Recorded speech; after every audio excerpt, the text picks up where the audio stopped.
This is Maya, with another recipe to celebrate Fallout Day. We already made Nuka Cola Quantum, and as someone who doesn't always love sweet soft drinks, I was delighted by how that turned out. Delicious, different, and super easy to make.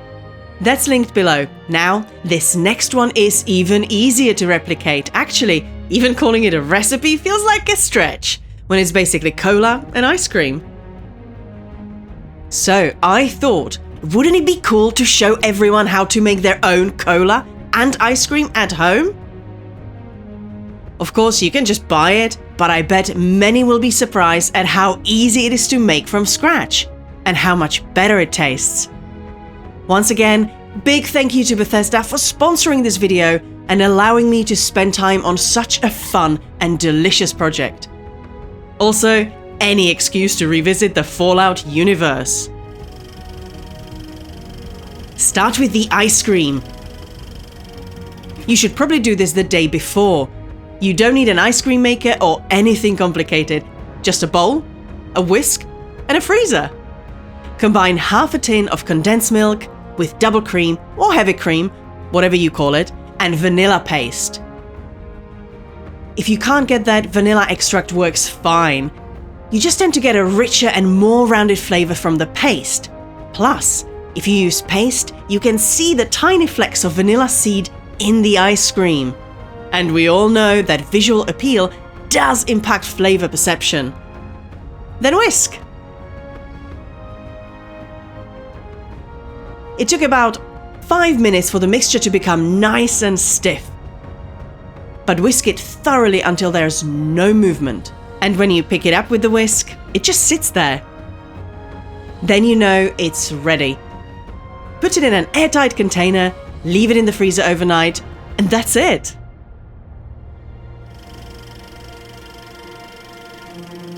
To make Nuka Cola, we're first going to make a syrup, much like the Quantum version in the last video. But that was super fruity, floral, and sharp in flavor.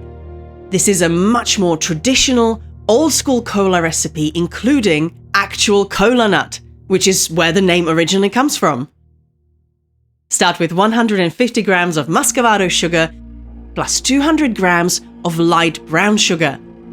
In a pan but with no heat, add 250 ml of water and start stirring.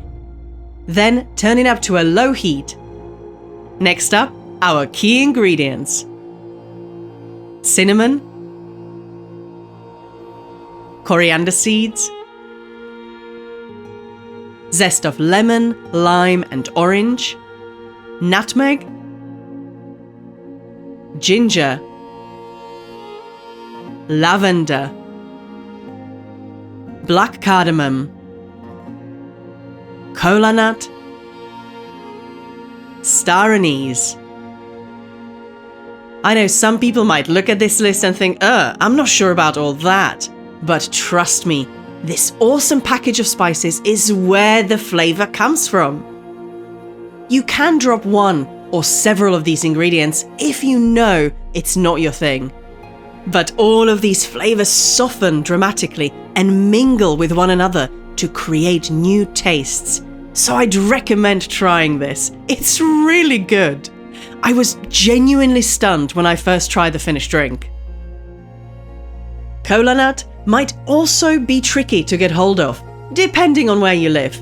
It's not strictly necessary, but it's an amazing ingredient with such a cool history, so I wanted to include it. It adds a little bitterness and some naturally occurring caffeine. It's probably a negligible amount, but it's a fun gimmick and it literally puts the cola in Nuka Cola. Bring it up to a gentle simmer and stir until the sugar has dissolved, then simmer for 10 minutes. Then take it off the heat and leave to cool for the flavors to infuse. Once it's cooled, strain it.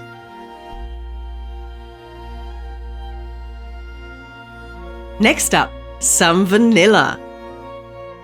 For such a subtle flavor, this does a lot of the work in making the drink delicious. I used vanilla paste again, but go ahead and use whatever you've got.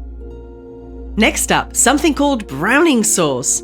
If you're not familiar with this, it's basically sugar and water, super thickened and used a bit like a seasoning in sauces and soups to add smokiness, sweetness, and a lovely bit of color.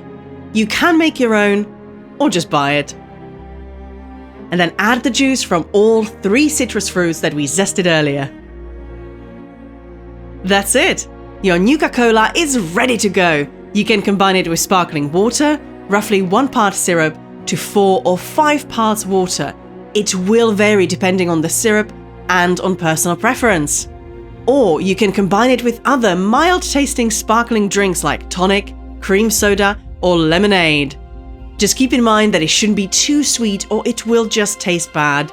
It needs to be balanced. The syrup is heavy, so give it a stir after mixing, and again if it sits still for too long. Now for the fun part. Take the ice cream out of the freezer about 10 minutes before you make the float, just so it's not rock solid. You want to get a large glass and fill it up with ice cream, almost to the top. Then pour the freshly mixed Nuka Cola over it, leaving just a bit of space at the top for some whipped cream and a cherry, for the look as much as anything else. The story behind the ice cream float is that on a particularly hot day in 1874, there was a party at the Franklin Institute Science Museum, and the guy manning the soda fountain ran out of ice. And to keep his drinks cool and his customers happy, he started using ice cream from the next stall over. Thus, a legend was born. That retro vibe is perfect for the Fallout setting, and you can see adverts for Nuka Cola floats all over the wasteland. It's also a really tasty treat. I don't think I'd had one of these since I was a kid, and when I took a sip of this, I was like, oh, it took me right back. And there is more Fallout goodness on the way! The crazy jello cake from the hit Fallout TV show. This was a fairly epic kitchen creation, so be sure to come back to this channel and check it out. And if there's more in-game food you want to see me recreate, I'm down for that challenge, so let me know in the comments.